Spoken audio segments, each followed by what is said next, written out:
ഇൻഫോസ്പെയറിൻ്റെ പുതിയൊരു വീഡിയോയിലേക്ക് ഏവർക്കും സ്വാഗതം. നമ്മുടെ രാജ്യത്ത് ആധാറുള്ള 40 വയസ്സിന് മുകളിൽ പ്രായമുള്ളവരും ഈ വർഷം SSLC +2 പരീക്ഷ കഴിഞ്ഞ് റിസൾട്ടിന് വേണ്ടി കാത്തിരിക്കുന്നവരും നിർബന്ധമായും കണ്ടിരിക്കേണ്ട വീഡിയോ ആണിത്. വിശദാംശങ്ങളിലേക്ക് കടക്കുന്നതിന് മുമ്പേ ചാനൽ ആദ്യമായിട്ട് കാണുന്നവരാണെങ്കിൽ സബ്സ്ക്രൈബ് ചെയ്ത് ലൈക്കും കൂടി ചെയ്ത് വീഡിയോ കാണാൻ ശ്രമിക്കണേ. നിങ്ങളുടെ ആധാർ എടുത്തിട്ട് 10 വർഷം കഴിഞ്ഞിട്ടുണ്ടെങ്കിൽ നിങ്ങളുടെ ആധാർ ഡോക്യുമെൻറ്റ്സ് അപ്ഡേഷൻ പുതുക്കൽ നിർബന്ധമാണ്. അതിനുവേണ്ടി അടുത്തുള്ള ആധാർ എൻറോൾമെൻറ്റ് കേന്ദ്രത്തിലോ അക്ഷയ സെൻറ്ററിലോ അതുമല്ലെങ്കിൽ ഓൺലൈനായിട്ടോ ചെയ്യാവുന്നതാണ്.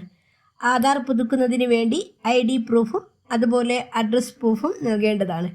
അതിനായിട്ട് വോട്ടർ ID കാർഡ്, അതുപോലെ പാസ്പോർട്ട്, പാൻ കാർഡ് തുടങ്ങിയ രേഖകളെല്ലാം തന്നെ മതിയാവുന്നതാണ്. അതുപോലെ 40 വയസ്സ് കഴിഞ്ഞവർ ആധാർ എടുത്തിട്ട് 10 വർഷം എന്തായാലും കഴിഞ്ഞിട്ടുണ്ടാവും. അവർ പ്രത്യേകം ഇക്കാര്യങ്ങൾ ശ്രദ്ധിക്കുക. ഇനി ഓൺലൈനായിട്ടാണ് പുതുക്കുന്നതെങ്കിൽ ആധാറും മൊബൈൽ നമ്പറും ലിങ്ക് ചെയ്തതായിരിക്കൽ നിർബന്ധമാണ്. OTP ആവശ്യങ്ങൾക്ക് വേണ്ടി നമ്മൾ സ്ഥിരമായി ഉപയോഗിക്കുന്ന ഫോൺ നമ്പറുമായി ആധാർ ലിങ്ക് ചെയ്യേണ്ടതാണ്.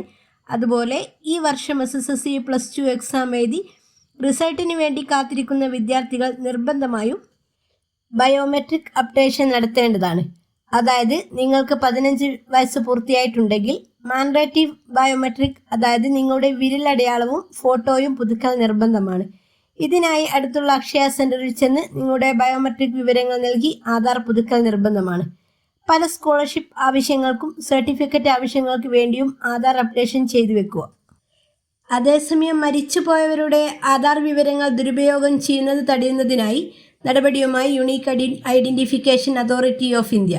മരിച്ച കുടുംബത്തിൻ്റെ ആധാർ കാർഡ് പ്രവർത്തനരഹിതമാക്കാൻ ഇപ്പോൾ ഓൺലൈനായി തന്നെ നമുക്ക് സാധിക്കും.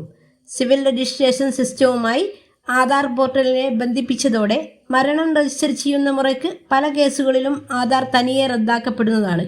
കൂടാതെ കുടുംബാംഗങ്ങൾക്ക് നേരിട്ട് മൈ ആധാർ പോർട്ടൽ വഴി മരണവിവരം റിപ്പോർട്ട് ചെയ്യാനും ആധാർ റദ്ദാക്കാനുമുള്ള സൗകര്യം ഇപ്പോൾ ലഭ്യമാണ്. ആധാർ നമ്പറും മരണ സർട്ടിഫിക്കറ്റും ഉപയോഗിച്ച് ലളിതമായ ഘട്ടങ്ങളിലൂടെ ഈ നടപടിക്രമം പൂർത്തിയാക്കാം. ബാങ്ക് തട്ടിപ്പുകൾ, സർക്കാർ ആനുകൂല്യങ്ങളുടെ ദുരുപയോഗം എന്നിവ തടയാൻ മരിച്ചവരുടെ ആധാർ റദ്ദാക്കേണ്ടത് അത്യാവശ്യമാണ്. ഒരു തവണ ആധാർ റദ്ദാക്കി കഴിഞ്ഞാൽ ആ നമ്പർ പിന്നീട് മറ്റൊരാൾക്കും അനുവദിക്കില്ല.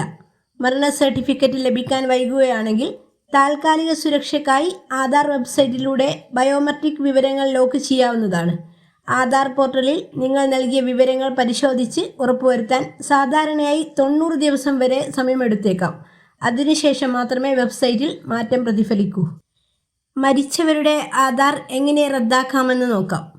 UIDAIയുടെ ഔദ്യോഗിക വെബ്സൈറ്റായ myAadar.uidai.gov.in എന്ന വെബ്സൈറ്റ് ഓപ്പൺ ആക്കുക. റിപ്പോർട്ട് ചെയ്യുന്ന കുടുംബാംഗത്തിൻ്റെ ആധാർ ഉപയോഗിച്ച് ലോഗിൻ ചെയ്യുക. മെനുവിൽ നിന്ന് report death of A family member എന്ന ഓപ്ഷൻ തിരഞ്ഞെടുക്കുക. ഫോമിൽ മരിച്ച വ്യക്തിയുടെ ആധാർ നമ്പർ, മരണ രജിസ്ട്രേഷൻ നമ്പർ, പേര്, ജനനതീയതി തുടങ്ങിയ വിവരങ്ങൾ കൃത്യമായി നൽകുക. മരണ സർട്ടിഫിക്കറ്റ് ഏത് സംസ്ഥാനത്താണ് അനുവദിച്ചത് എന്നതടക്കമുള്ള കൂടുതൽ വിവരങ്ങൾ ഇവിടെ രേഖപ്പെടുത്തേണ്ടതുണ്ട്. അതുപോലെ വിവരങ്ങൾ നൽകി കഴിഞ്ഞാൽ സബ്മിറ്റ് ബട്ടൺ ക്ലിക്ക് ചെയ്ത് അപേക്ഷ സമർപ്പിക്കാവുന്നതാണ്.